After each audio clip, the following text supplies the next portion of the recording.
المرض علمتك ايه؟ انت قلت في البوست الشهير اللي انت طلعته ان علمتك حاجات كتيره جدا. ايه اللي اتعلمته من تجربه المرض اللي هي جايه لك في وقت حرج زي ما قلت وفي سن صغير، يعني في النهايه كانت 35 سنه او شيء؟ والله انا اقول لك حاجه. في لحظه تحس فيها بالعجز.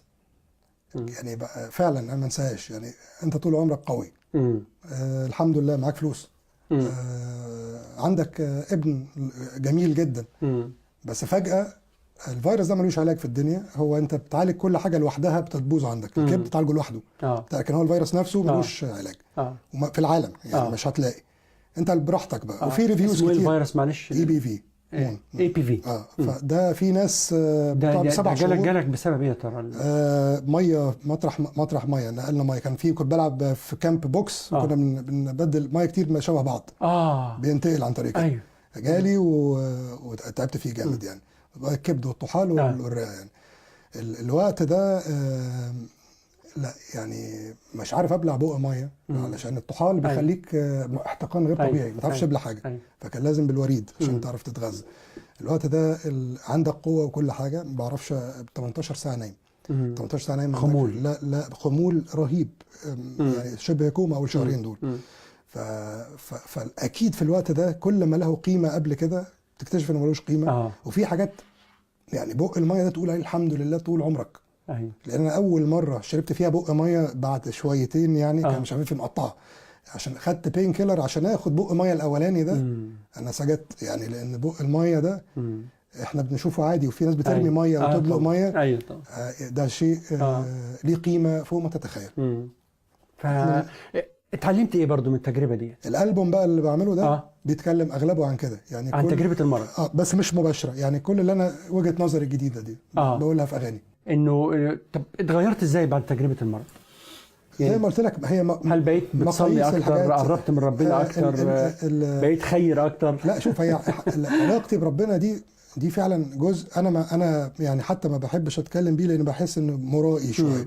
دي حته فعلا خاصه جدا بيا. بحس انها عامله زي صوره البروفايل اللي انت بتحطها عشان تقول حاجه بصراحه. هي بينك وبين ربنا، عايز تقول بينك وبين ربنا. الحقيقه الله سبحانه وتعالى هو اللي يعلم من جوه الناس. هل التجربه دي خسرتك ناس؟ يعني هل في ناس بتتوقع يسالوا عنك؟ طبعا حصل ده طبعا. من الوسط الفني كمان؟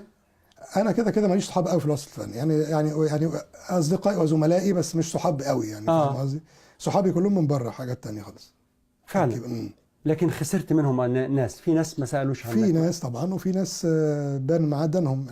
هو شوف، شده النجاح وشده الوقوع بيبينوا لك ده امتحانين زي بعض بالظبط. صحيح، الاثنين بيبينوا لك حاجات. صحيح. نعم.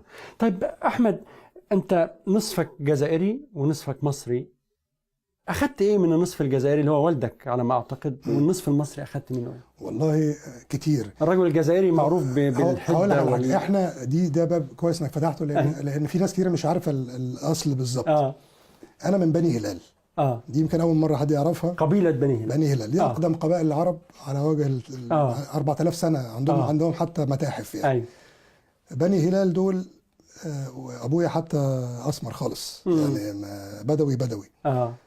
احنا من العيله اللي راحت من مكه، عشان كده اسمي احمد مكي. من مكه الى جنوب الجزائر، واستوطنت هناك. وقعدوا فتره، جدودي قعدوا فتره في الصعيد، عدت ال100 سنه. عشان كده تلاقي الصعيدي عندي بقوله مظبوط قوي. ولينا نسايب في الصعيد برضو، الهلاليه هناك. الصعيد انزل الصعيد قول في الهلاليه. السيره الهلاليه موجوده في الصعيد. صحيح. عشان كده الحته دي ميكست جدا عندي. واصولي بدوي. العرب اللي هم اللي راحوا جنوب الجزائر، اللي هم وفي تونس، وفي هنا في سيناء هلاليه كتير، وفي الصعيد. هتلاقي لينا كلتشر واحد. يعني نفس الموروث الثقافي واخده من جدي ومن ابويا، وكلامنا كلام عربي فصحى زي القران. يعني ما نقولش مثلا سجاده، نقول زربيه.